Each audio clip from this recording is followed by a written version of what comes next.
So నా కెరియర్లో నా సెకండ్ సినిమా మీరే. ఉత్సాహం అనే సినిమాకి డైరెక్ట్ చేశారు. మీరు మీ కెరియర్లో మీరు ఎన్ని సినిమాలు చేశారన్నా? 9 సినిమాలు చేశాను. 9+9 అంటే కొన్ని డబుల్ డ్యూయల్ లాంగ్వేజ్ చేశాను కాబట్టి కొంచెం ఎక్కువ అని చెప్పొచ్చు.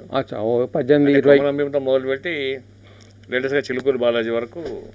తర్వాత ఇప్పుడు ఒక సినిమా చదలవాడ శ్రీనివాసరావు ఉన్నారు కదా, బిచ్చగాడు సినిమా పెద్ద హిట్ అయ్యింది. అవునవును. సో వారికి ఒక సినిమా చేస్తున్నాను, అది షూటింగ్ అయిపోయింది, క్లైమాక్స్ కూడా బ్యాలెన్స్ ఉంది. ఇక మిగతాది నా యాడ్స్ అవి నడుస్తుంటాయి. అవి రోజు వారి కార్యక్రమం అంతే, రోజుగారి యోజన. సరే, రోజుగారి యోజన అంతే. మరి బాగుంది. సెకండ్ సినిమా మీరు ఉత్సాహం అనుకున్నారు, చేసింది కదా. చేసినప్పుడు దాంట్లో హీరోలు సాయి కిరణ్, ఇంకెవరు, విశాల్, ఆయన పేరు అమర్ తమిళ్ ఆయన. తెలుగు సినిమా అప్పట్లో స్టార్టింగ్లో చేసిండు. ఆ తర్వాత ఇక్కడే ఎవరికి పెద్ద ఉపాధి లేదా ఆయన పంపించేసిండు ఆయనకి. సో వాళ్ళిద్దరు ఎట్లా సెట్ చేశారన్నా అప్పటి సినిమాకి? అది ఒక డిఫరెంట్ లైన్ అనుకున్నాము. అంటే యాక్చువల్గా ఆ సినిమా ఇప్పుడు తీస్తే కొంచెం డిఫరెంట్గా అనిపించేదేమో. అవునా? అంటే ఒక ముగ్గురు మధ్య చాలా స్నేహం ఉంటుంది, హీరోయిన్, ఇద్దరు హీరోలు. ఒక సందర్భంలో ఈమె సెకండ్ హీరోయిన్తో కలిసి ఉంటుంది. ఓన్లీ కలిసి ఉండడం అంటే లివింగ్ టుగెదర్ కాదు, ఒక పరిస్థితిలో ఉంటుంది. దాన్ని అనుమానంగా అతను చూస్తాడు.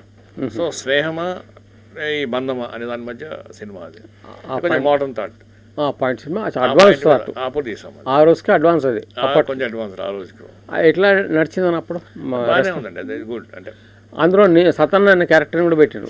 సతన్న ఎట్లా వచ్చిండు, ఎట్లా అనుకున్నారు మీరు? అది ఒక మేకలు కాసే లోకల్ టైప్లో క్యారెక్టర్ అనుకున్నాం. అనుకున్నప్పుడు అప్పుడు మీ పెర్ఫార్మెన్స్ చూస్తాను నేను, చూసి అరే బాగుంటుంది, నేనైతే కొంచెం న్యాచురల్గా అనిపిస్తుంది అని పెట్టినాము. అది అంత ఆర్టిస్ట్ కాంబినేషన్, అది వేణుమాధవ్ వీళ్ళంతా, సాయి కిరణ్, అమర్, వేణుమాధవ్ అంత కాంబినేషన్లో, హీరోయిన్ కాంబినేషన్లో మీ సీన్ అది. అది ఫస్ట్ టైం అనుకున్నా, ఎట్లా చేస్తారో చూద్దాం అనుకున్నా, బాగా చేశారు మీరు. అది మంచిగా పనికొస్తాను పనికొస్తాను నేను అనుకోవడం కాదు, మిగతా కూడా 129 ఫిలిమ్స్ అయినాయి కదా. అవి ఏమో అయినాయి, లిస్ట్కి అయినాయి, లిస్ట్ చెప్పుకోవడానికి అయినాయి. తర్వాత ఇంకా అంటే కమర్షియల్ బ్రేక్ రాలేదన్న నాకు. కమర్షియల్ బ్రేక్ ఎట్లుంటుందంటే అది మనం చేసుకుంటూ పోవటమే. ప్రజలు ఎప్పుడు కనెక్ట్ అవుతామో మనకు తెలియదు. నేను కొమరం సినిమా చేశాను, అది నేను ఎక్స్పెక్ట్ చేయలేదు. దీపక్ టాకీస్లో 50 రోజులు ఆడింది, 4 షోస్. అట్లా 25 సెంటర్స్లో ఆడింది. అప్పుడు కొమరం సినిమా గురించి నేను రైటర్ డైరెక్టర్. నేను చెప్పాలి, నేను నా అభిప్రాయం కూడా, ఆ సినిమా ఇక్కడ ఐమాక్స్లో చూస్తున్నా ఒకసారి, ఏదో స్పెషలైజేషన్లో ఏదో చేసింది జర్నలిస్ట్, అక్కడ బాగానే ఆడింది. చూసిన ఎంత ప్యూర్గా ఆర్గానిక్ అన్న, అది మట్టి వాసన, ఏమాత్రం కమర్షియల్నెస్ నీట కూడా పడకుండా పక్కా ప్యూర్ సినిమా తీసింది. అది చాలా చాలా గ్రేట్. అది ఎవరైనా చేసింది? అది భూపాల్ రెడ్డి గారు. భూపాల్ అన్న, ఆయనకి తర్వాత కేంద్ర సాహిత్య అకాడమీ అవార్డు వచ్చింది.